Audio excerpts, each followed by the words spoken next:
Movie के starting में हमें पास्ट में एक यूनिवर्सिटी का सीन दिखाया जाता है जहां प्रोफेसर अपने बच्चों से पूछते हैं तुम सभी लोग बूढ़े लोगों के बारे में क्या सोचते हो। और सभी स्टूडेंट्स अपने ग्रैंड पेरेंट्स के बारे में बहुत ही बुरी बुरी बातें बोलने लगते हैं, जैसे कि बूढ़े लोगों के अंदर से बदबू आती है, वो फैमिली के ऊपर बोझ होते हैं। और उन सभी स्टूडेंट्स की बातें सुनकर प्रोफेसर बोलते हैं तुम बूढ़े लोगों के बारे में इतनी बुरी भली बातें कैसे बोल सकते हो, भूलो मत एक समय ऐसा भी आएगा जब तुम लोग भी बूढ़े हो जाओगे। तभी एक खूबसूरत सी लड़की बोलती है ऐसा नहीं होगा, मैं बूढ़ी हो पाऊं उससे पहले ही मैं खुद को मार डालना चाहूंगी, भला बूढ़ा होकर इतनी बकवास लाइफ कौन जीना चाहेगा। जिसके बाद हमें प्रेजेंट का सीन दिखाया जाता है जहां हम देखते हैं कि वही खूबसूरत लड़की अब 70 साल की बूढ़ी औरत बन चुकी है और वो औरत ऑडियंस को बताती है मैं वही लड़की हूँ जो बूढ़ी होने से पहले खुद को मारने वाली थी, पर मैं ऐसा नहीं कर पाई क्योंकि मेरे पेट में बच्चा था और मेरे शादी के 1 साल बाद ही मेरा हस्बैंड मर गया। अब मैं अपने बच्चे को अकेला छोड़कर कैसे खुद की जान ले सकती थी। वैसे मैंने अपने बेटे युनचुल को बहुत अच्छे से पाला है, तभी तो आज नेशनल यूनिवर्सिटी में प्रोफेसर है। जिसके बाद हमें उसी बूढ़ी औरत का घर का सीन दिखाया जाता है जहाँ उनका पोता चोरी छुपे घर से भाग रहा होता है, पर तभी उसे मम्मी रोक कर बोलती है इतनी सुबह सुबह तुम कहाँ जा रहे हो। वो लड़का बोलता है आज मेरा ऑडिशन है। मम्मी बोलती है ऑडिशन, पर तुमने तो वादा किया था कि तुम म्यूजिक को बस हॉबी बनाकर रखोगे,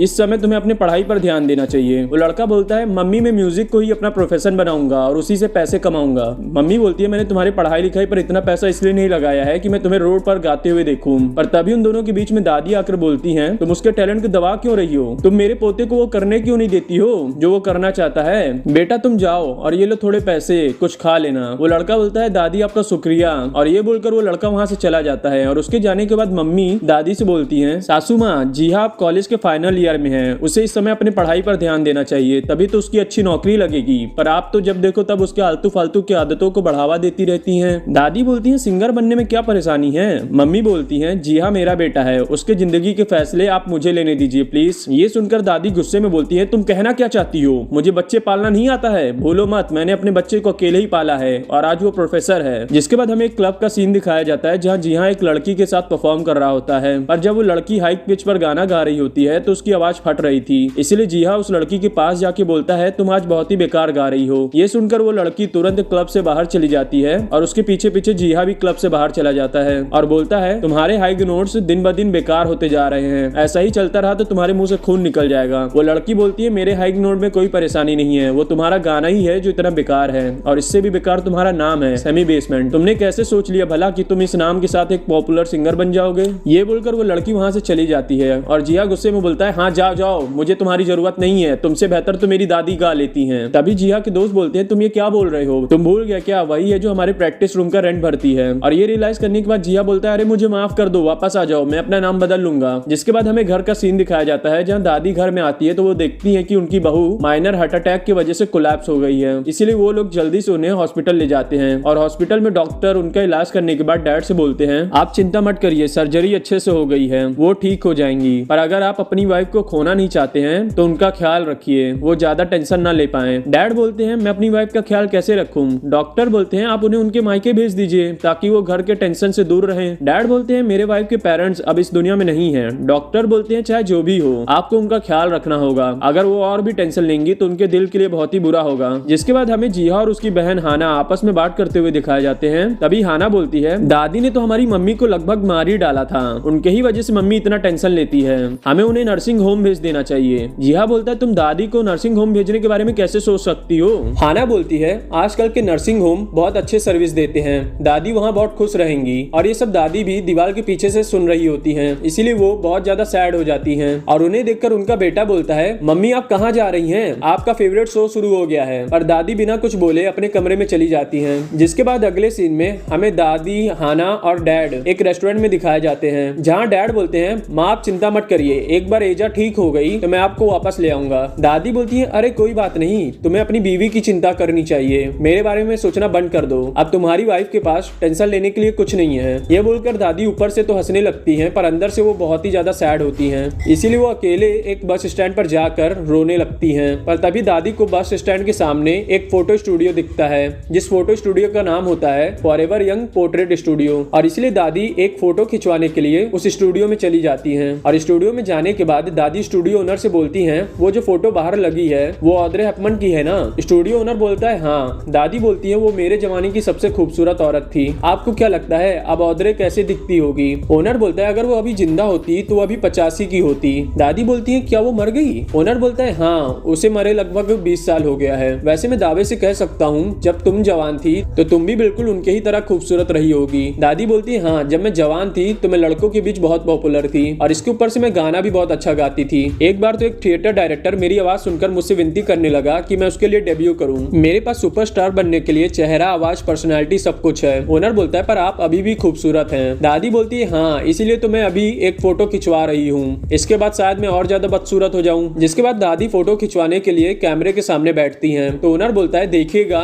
मैं आपकी ऐसी फोटो खींचूंगा कि आप जवान लगने लगेंगी। जिसके बाद ओनर फोटो खींचता है और फोटो खिंचवाने के बाद दादी एक बस में जाके बैठती हैं और दादी के बस में बैठने के बाद एक लड़का उनके पास आता है और उनके साथ फ्लर्ट करने लगता है और बोलता है ए क्यूटी, क्या तुम क्लब जा रही हो? क्या क्लब का ड्रेस कोड विंटेज है? तभी उस लड़के के दोस्त भी पीछे से दादी को फ्लाइंग किस दे रहे होते हैं और ये सब देखकर दादी सोचने लगती है ये लड़के मुझसे ऐसे क्यों बात कर रहे हैं। और ये सोचने के बाद दादी उस लड़के से पूछती है क्या तुम मुझसे बात कर रहे हो? वो लड़का बोलता है हाँ क्यूटी। दादी बोलती है तुमने मुझे क्यूट बोला? वो लड़का बोलता है क्यूट लड़की को क्यूट ही ना बोलूंगा और क्या बोलूंगा। दादी बोलती है ये लड़का जरूर अंधा होगा, तभी तो रात में चश्मा पहना है। पर ये बोलते ही दादी उस लड़के के चश्मे में अपना रिफ्लेक्शन देखती हैं तो उन्हें एक जवान और खूबसूरत लड़की दिखती है और ये देखकर दादी हैरान हो जाती हैं। इसलिए वो बस विंडो में भी अपना रिफ्लेक्शन देखती हैं तो विंडो मिरर में भी उन्हें एक जवान लड़की दिखती है और ये देखकर दादी बहुत ज्यादा शॉक हो जाती हैं। जिसके बाद दादी वापस वहां जाती हैं जहां फॉरएवर यंग स्टूडियो था, पर अब उस जगह स्टूडियो नहीं होता है बल्कि स्टूडियो की जगह एक चाइनीज रेस्टोरेंट होता है। और रेस्टोरेंट को देखकर दादी वहां खड़ी एक औरत से पूछती है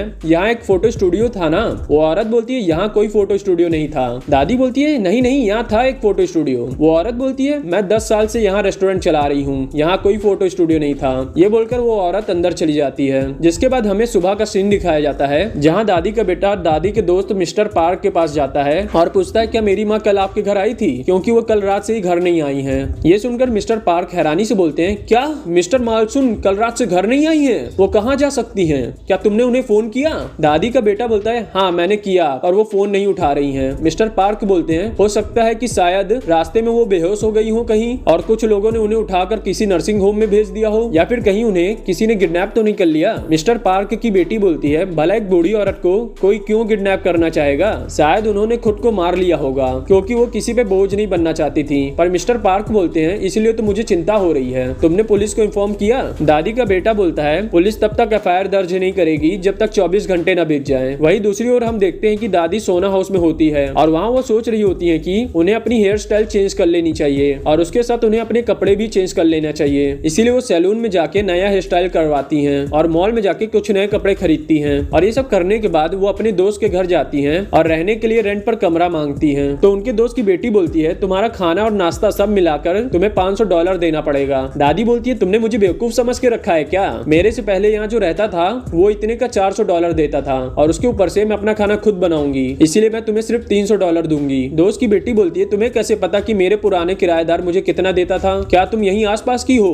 और वैसे भी मुझे तुम्हारा चेहरा जाना पहचाना लग रहा है। दादी बोलती है ऐसा नहीं है, वो तो मैंने आते जाते लोगों को बात करते हुए सुन लिया था। तभी मिस्टर पार्क वहाँ आ जाते हैं और मिस्टर पार्क को देखकर उनकी बेटी बोलती है डैड देखिए नया किराएदार आया है, इसका नाम तुम्हारा नाम क्या है? दादी थोड़ी देर सोच के बोलती है मेरा नाम डोरी है। जिसके बाद दादी अपने घर जाती है और अपने घर के दरवाजे पर एक लेटर रखकर चली जाती है। जिसके बाद वो लेटर उनके फैमिली को मिलता है और उस लेटर में लिखा होता है तुम लोग मेरी चिंता मत करो, मैंने अपना बंदोबस्त कर लिया है, तुम लोग अपनी जिंदगी आराम से जियो। और ये लेटर पढ़कर उनकी बहू बोलती है उन्होंने ये लेटर मुझे ताना मारने के लिए लिखा है। तभी जिहा की बहन बोलती है क्या हमें पुलिस को इन्फॉर्म कर देना चाहिए? मम्मी बोलती है क्या तुम अपने पापा का करियर बर्बाद करना चाहती हो? लोग कैसी कैसी बातें बनाएंगे जब उन्हें पता चलेगा कि एक बूढ़ी औरत को उसके घर वालों ने बाहर निकाल दिया है। ये बोलकर मम्मी गुस्से में अंदर चली जाती हैं। वहीं दूसरी ओर दादी अपने पुराने रेस्टोरेंट में बाकी सीनियर सिटीजन्स के साथ एंजॉय कर रही होती हैं। तभी हमें रेस्टोरेंट के पास ही एक पार्क का सीन दिखाया जाता है जहां हमें एक शो ऑर्गेनाइजर चुंगू और उसकी असिस्टेंट सुयंग दिखाई जाती है जो अपने शो को ऑर्गेनाइज करने के लिए एक परफेक्ट डेस्टिनेशन ढूंढ रही होती हैं। और वही रेस्टोरेंट में जिया आता है और मिस्टर पार्क से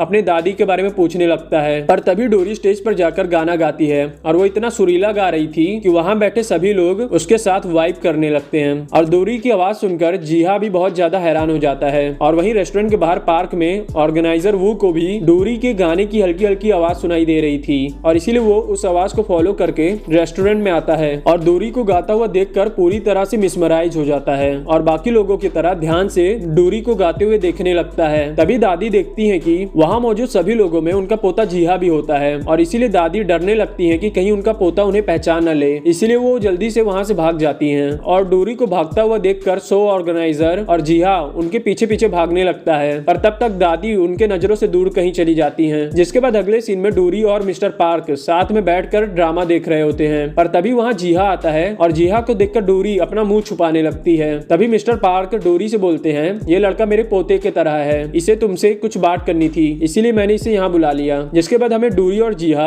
एक रेस्टोरेंट में दिखाए जाते हैं। तभी जिहा बोलता है, डोरी तुमने कभी किसी लड़के के साथ ड्रिंक किया है? दादी मन में बोलती है, हाँ मैंने तुम्हारे दादा के साथ बहुत बार ड्रिंक किया है। जिहा बोलता है, तुम शर्मा क्यों रही हो? तुम तो इतना शर्मा रही हो कि मेरी तरफ देख भी नहीं रही हो। दादी मन में बोलती है, मैं नहीं, तुम शर्मा रहे हो और वो तुम हो जो मेरी तरफ देख नहीं रहे हो। जिहा बोलता है, मुझे आज से पहले ऐसा कभी महसूस नहीं हुआ। ये सुनकर दादी मन में बोलती है, एक मिनट, यही सेम बात तो इसके दादा ने भी कही थी जब हम दोनों पहली बार मिले थे और ये मुझको देख भी बिल्कुल उसी तरह रहा है जिस तरह इसके दादा देखते हैं। जिहा बोलता है, डोरी मैं तुमसे कुछ पूछना चाहता हूँ, प्लीज ना मत कहना। दादी दोबारा से मन में बोलती है, अरे यही सेम लाइन तो इसके दादाजी ने भी कहा था उस रात। जिहा बोलता है, डोरी क्या तुम मेरे। जिहा इसके आगे कुछ बोल पाता उससे पहले ही दादी ये सोचने लगती है कि जिहा उन्हें प्रपोज करने वाला है, इसीलिए वो चिल्लाकर बोलती है, नहीं नहीं ऐसा नहीं हो सकता है, ऐसा नहीं हो सकता है। और ये सुनकर जिहा बोलता है, तुम इतना अच्छा गाती हो इसीलिए मैं तुम्हें अपने बैंड में शामिल करना चाहता था, पर अब तुमने तो ना बोल दिया है, मैं क्या ही कर सकता हूँ। तभी दादी हैरानी से बोलती है, क्या तुम मुझे अपने बैंड का लीड सिंगर बनाना चाहते हो? जिहा बोलता है, हाँ मेरे टीम में कोई लीड वोकलिस्ट नहीं है, पिछली वाली सिंगर से मेरी लड़ाई हो गई और मेरे वजह से मेरी फैमिली भी बिखर गई, क्योंकि दादी और मम्मी में हमेशा मेरे वजह से बहस होती थी क्योंकि मैं कुछ करता नहीं हूँ ना, और इसी टेंशन की वजह से मेरी मम्मी बीमार हो गई और दादी को घर छोड़कर जाना पड़ा।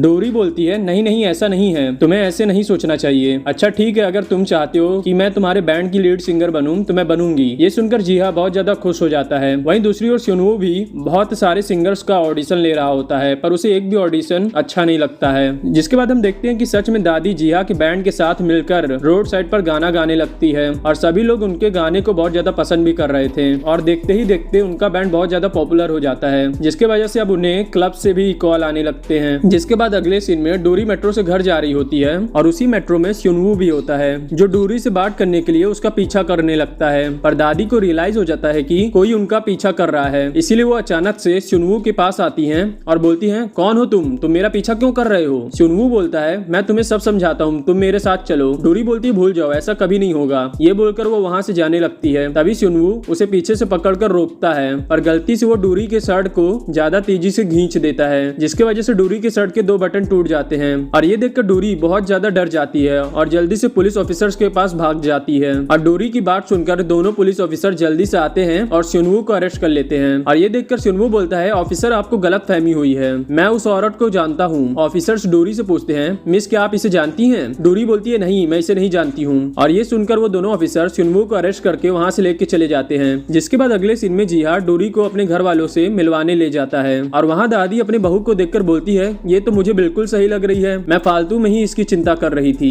तभी मम्मी बोलती है, मुझे नहीं पता था कि जिहा की इतनी खूबसूरत दोस्त भी है। पर उतने में वहाँ हाना आती है और बोलती है, आजकल की लड़कियां प्लास्टिक सर्जरी करवाकर खूबसूरत बन जाती हैं, पर तुम्हारी ब्यूटी तो नेचुरल लग रही है, तुमने कहाँ से प्लास्टिक सर्जरी कराया है? पर तभी जिहा पीछे से बोलता है, मेरी बहन की बातों का बुरा मत मानना, उसे ऐसे बात करने की आदत दादी से मिली है। तभी मम्मी बोलती है, जिहा तुम अपने दोस्त को अपने कमरे में ले जाओ, मैं तुम्हें आवाज लगा दूंगी जब खाना बन जाएगा। और वहीं दूसरी ओर दादी का बेटा अपनी मम्मी के गुम हो जाने का रिपोर्ट लिखवाता है और जांच पड़ताल करने के बाद ऑफिसर बोलते हैं, लगता है मिस मालसुन को किसी ने किडनैप कर लिया है। सीसीटीवी कैमरा में उन्हें लास्ट टाइम एक एटीएम के पास देखा गया था और वहीं पर एक लड़की भी दिखी थी अम्ब्रेला के साथ। और उस फुटेज को देखकर मिस्टर पार्क सोचने लगते हैं कि शायद उन्होंने इस पर्सनालिटी वाली लड़की को कहीं देखा है। जिसके बाद डोरी जिहा की फैमिली के साथ डिनर करती है और वो डिशेस में बिल्कुल उसी तरह कमियां निकाल रही थी जिस तरह दादी मम्मी के खानों में कमियां निकालती थी। और इसीलिए ये सब सुनकर मम्मी थोड़ी हैरान हो जाती हैं कि डोरी बिल्कुल उनके सास के तरह बात कर रही है। पर तभी डैड घर में आते हैं और डैड को देखकर डोरी पॉटी का बहाना बनाकर वहाँ से भाग जाती है। और डोरी को देखकर डैड पूछते हैं, ये कौन है? जिहा बोलता है, ये मेरे बैंड की लीड सिंगर है। जिसके बाद हम देखते हैं कि मिस्टर पार्क को डोरी के ऊपर शक हो रहा था कि शायद उसने ही मिसेस मालसुन को किडनैप किया है, इसीलिए मिस्टर पार्क डोरी के सामान की जांच पड़ताल करने लगते हैं। और मिस्टर पार्क ये देखकर बहुत ज्यादा हैरान हो जाते हैं कि सच में डोरी के पास मिसेस मालसुन के बहुत सारे सामान होते हैं और इसीलिए उन्हें लगने लगता है कि डोरी ने ही उनका किडनैप किया है। जिसके बाद अगले सीन में सिंगू रियलिटी शो के लिए बहुत सारे कंटेस्टेंट का ऑडिशन ले दे रहा होता है, पर उसे किसी भी कंटेस्टेंट का ऑडिशन अच्छा ही नहीं लग रहा होता है। पर तभी जिया और उसका बैंड भी ऑडिशन देने आते हैं और उनके साथ डोरी भी होती है। इसलिए सुंगवू ऑडिशन के बाद डोरी से मिलता है और उसे बताता है कि वो टीवी स्टेशन में काम करता है और वो उस दिन उसका पीछा इसलिए कर रहा था ताकि वो उसे इनवाइट कर सके टीवी शो के लिए। और ये बताने के बाद सुंगवू बोलता है कि उसे जिया के बैंड का परफॉर्मेंस इतना ज्यादा पसंद आया है कि वो उन्हें शो के प्रोग्राम में फीचर करना चाहता है। ये बोलकर वो वहां से चला जाता है और उसके जाने के बाद जिया के बैंड मेंबर्स बहुत ज्यादा खुश हो जाते हैं। जिसके बाद डोरी अपने घर जाती है तो वहाँ मिस्टर पार्क उसके ऊपर अचानक से अटैक कर देते हैं, पर डोरी उनके अटैक से बच के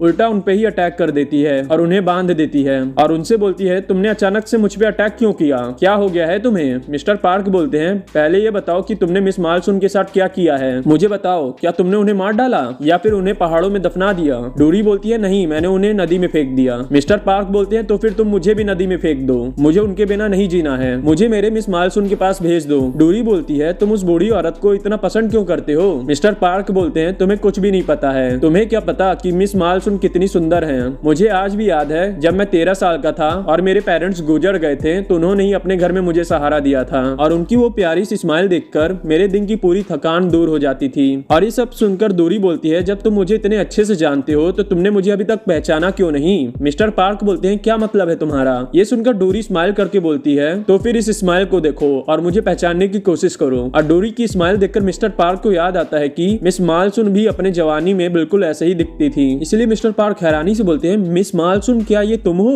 डोरी बोलती है हाँ मैं मिस मालसून ही हूँ। जिसके बाद मिस मालसून मिस्टर पार्क को वो सभी चीजें बताती हैं जो भी डोरी के जवान होने के बाद हुआ। और ये सभी बातें सुनकर मिस्टर पार्क बोलते हैं पर आपके बेटे युनचुल को आपकी बहुत ज्यादा परवाह हो रही है। डोरी बोलती है हाँ मिस्टर पार्क, उस चीज को लेकर आपको मेरा एक काम करना पड़ेगा। जिसके बाद मिस्टर पार्क डोरी के फैमिली के पास जाते हैं और उन्हें बताते हैं कि उनकी मम्मी मुझसे मिलने आई थी और उन्होंने तुम लोगों के लिए एक लेटर दिया है और कहा है कि मेरी फैमिली से कह देना कि मेरी चिंता ना करें और जब मुझे सही लगेगा मैं घर वापस आ जाऊंगी। और इसके ऊपर से मिस्टर पार्क खुद की भी कुछ बातें ऐड कर देते हैं कि उन्होंने कहा है कि जब वो वापस आएंगी तो वो शादी करेंगी। ये सुनकर दादी की बहू बोलती है शादी इस उम्र में, वो भी किससे। मिस्टर पार्क बोलते हैं मुझसे और किससे, तुम्हें विश्वास नहीं हो रहा है तो तुम खुद ही उनसे पूछ लेना जब वो वापस आएंगी। और दरवाजे के पीछे से ये सब बातें सुनकर दादी बहुत ज्यादा गुस्सा हो रही थी। जिसके बाद हम देखते हैं कि मिस्टर पार्क शादी के लिए एक्सरसाइज करके खुद को फिट करते हैं और बहुत ही डैशिंग बनके डोरी को पिक करने जाते हैं और बोलते हैं क्या अब तुम मुझसे इंप्रेस हुई। डोरी बोलती है तुम ये सब क्या कर रहे हो, ये करने की तुम्हारी उम्र चली गई है। मिस्टर पार्क बोलते हैं फिर भी मुझे आपको इंप्रेस करने के लिए जो भी करना होगा मैं करूंगा। और क्योंकि डोरी रोड पर तमाशा नहीं करना चाहती थी इसलिए वो मिस्टर पार्क के साथ चली जाती है। जिसके बाद मिस्टर पार्क डोरी को टीवी शो स्टेशन के पास छोड़ते हैं। जिसके बाद डोरी जिया के बैंड के साथ मिलकर टीवी शो के स्टेज पर गाने लगती है और उनका गाना एक सिंगल मदर की स्ट्रगल के ऊपर होता है। और डोरी उस गाने को इतनी प्यार से गा रही थी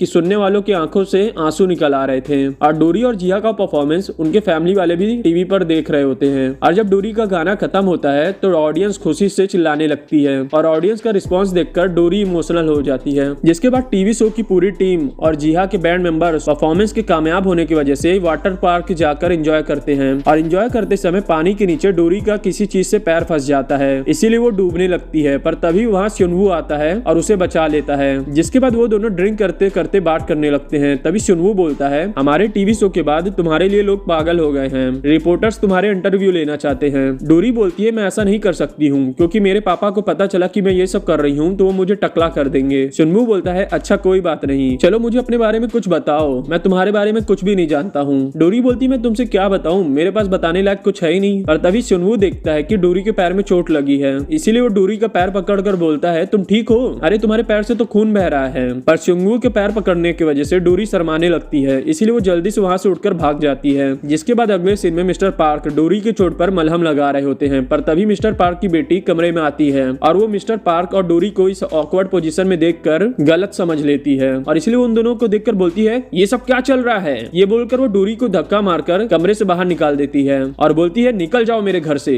मिस्टर पार्क बोलते हैं हम दोनों आधी रात को कहाँ जाएंगे। और ये सुनकर मिस्टर पार्क की बेटी बोलती है हम, पापा आपको शर्म आनी चाहिए, वो लड़की आपके पोती की उम्र की है और आप उसके साथ ये सब कर रहे हो। मिस्टर पार्क बोलते हैं बेटी तुम गलत समझ रही हो। मिस्टर पार्क की बेटी बोलती है डैड आप इस लड़की के प्यार में इतना पागल हो गए हैं क्या, और लड़की तुम्हारे पास मेरे पापा को सेड्यूस करने के अलावा कोई और काम नहीं है क्या। मिस्टर पार्क बोलते हैं अपना मुंह बंद करो नहीं तो मैं। तभी डोरी बोलती है रहने दो पार्क, उसे मत डांटो। और ये सुनकर मिस्टर पार्क की बेटी बोलती है क्या तुमने मेरे पापा को पार्क कहा, इसका मतलब सच में तुम दोनों के बीच कुछ चल रहा है। हे मम्मी, मेरे पापा पागल हो गए हैं, तुम इन्हें अपने पास बुला लो। और मिस्टर पार्क की बेटी को रोता हुआ देखकर डोरी अपना सामान पैक करके वहाँ से जाने लगती है और उसे देखकर मिस्टर पार्क बोलते हैं, आप कहाँ जा रही हैं? डोरी बोलती है, मैं तुम्हें बाद में फोन करती हूँ। और ये बोलकर वो वहाँ से चली जाती है। और डोरी को वहाँ से जाने के बाद मिस्टर पार्क को चिंता होने लगती है कि डोरी अब कहाँ जाके रहेगी। इसीलिए वो जाकर दादी के बेटे को सब कुछ बता देते हैं और बोलते हैं, मुझे पता है तुम्हें मुझ पे विश्वास नहीं होगा, पर तुम्हें मुझ पे भरोसा करना होगा। जिसके बाद हम देखते हैं कि डोरी रहने के लिए सुनवू के घर चली जाती है और वहाँ डोरी बोलती है, तुम जवान हो, अमीर हो, हैंडसम हो, तुमने अभी तक शादी क्यों नहीं की? सुनवू बोलता है, बस ऐसे ही। तुम्हारा क्या तुम्हारा कोई बॉयफ्रेंड है? और नशे में होने की वजह से डोरी बोलती है, मेरे हस्बैंड को मरे हुए बहुत साल हो चुका है, मेरा एक बेटा है और उसकी भी शादी हो चुकी है, मैं बूढ़ी औरत हूँ, मुझे कौन पसंद करेगा?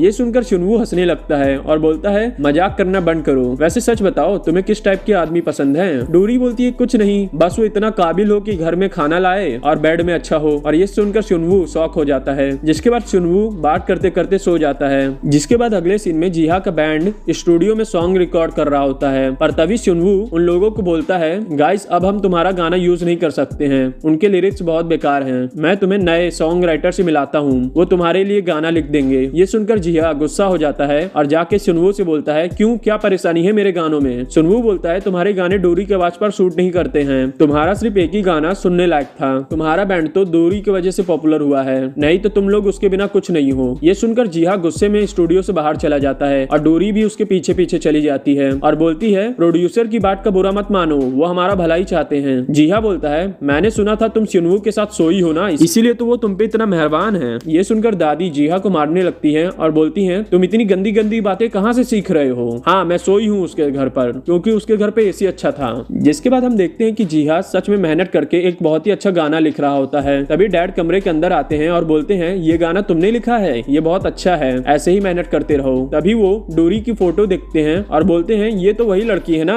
जो तुम्हारे बैंड में है? जिया बोलता है, हाँ, क्यों, क्या हुआ? डैड बोलते हैं, कुछ नहीं, बस ऐसे ही पूछा था। जिसके बाद डैड अपने कमरे में जाते हैं और अपनी मम्मी की पुरानी फोटोज ढूंढते हैं। तभी उन्हें अपनी मम्मी की जवानी की एक फोटो मिलती है और उस फोटो को देखकर डैड बहुत ज्यादा हैरान हो जाते हैं, क्योंकि सच में डोरी बिल्कुल ही उनके मम्मी की तरह दिख रही थी जब उनकी मम्मी जवान थी। इसके बाद हमें दूसरे दिन का सीन दिखाया जाता है जहाँ जिया का बैंड स्टेज पर परफॉर्म करने के लिए तैयार हो रहा होता है, क्योंकि उन्हें शो के लिए बहुत बड़े ऑडियंस के सामने परफॉर्म करना था।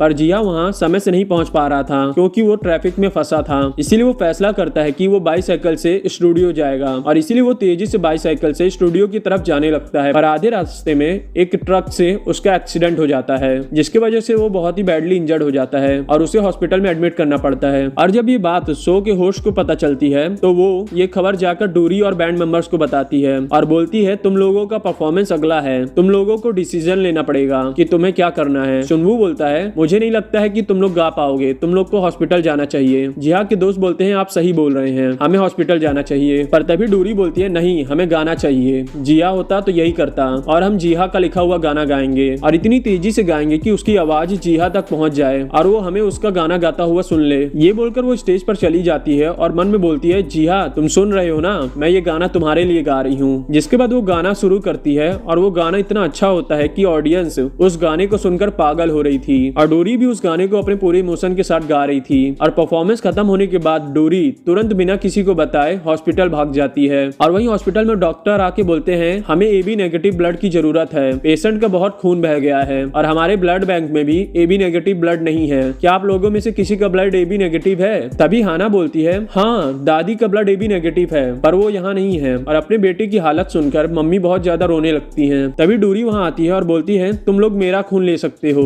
मेरा ब्लड ग्रुप AB नेगेटिव है। तभी डैड डोरी के पास जाते हैं और बोलते हैं, सुनिए जरा, क्या आपको ये phrase hang in their baby याद है? ये फ्रेज एक सिंगल माँ अपने नए बच्चे से बोलती है, उस नए बच्चे से जिसकी तबीयत बहुत ज्यादा खराब थी और वो हर रोज लाइफ और मौत से लड़ रहा था और बच्चे की माँ इतनी गरीब और लाचार थी कि वो अपने बीमार बच्चे के लिए कुछ भी नहीं कर पा रही थी। और फिर उस माँ ने उस बीमार बच्चे को अपने गोद में उठाया और रोते रोते हुए बोला, सब ठीक हो जाएगा बेटा, हैंग इन देयर, बस थोड़ी देर और सब ठीक हो जाएगा। और ये बोलते बोलते डैड रोने लगते हैं और ये सब सुनकर दादी भी रोने लगती हैं और ये समझ जाती हैं कि डैड को सब कुछ पता चल गया है और इसीलिए वो अपने बेटे को गले से लगा लेती हैं। जिसके बाद दादी जाके जिया को अपना खून देती हैं, जिसकी वजह से जिया की जान बच जाती है। और खून देने के तुरंत बाद ही पता नहीं कैसे दादी दोबारा से 70 साल की एक बूढ़ी औरत बन जाती हैं और उनकी लाइफ दोबारा से एक बूढ़ी औरत की तरह हो जाती है और यहीं पर ये मूवी खत्म होती है।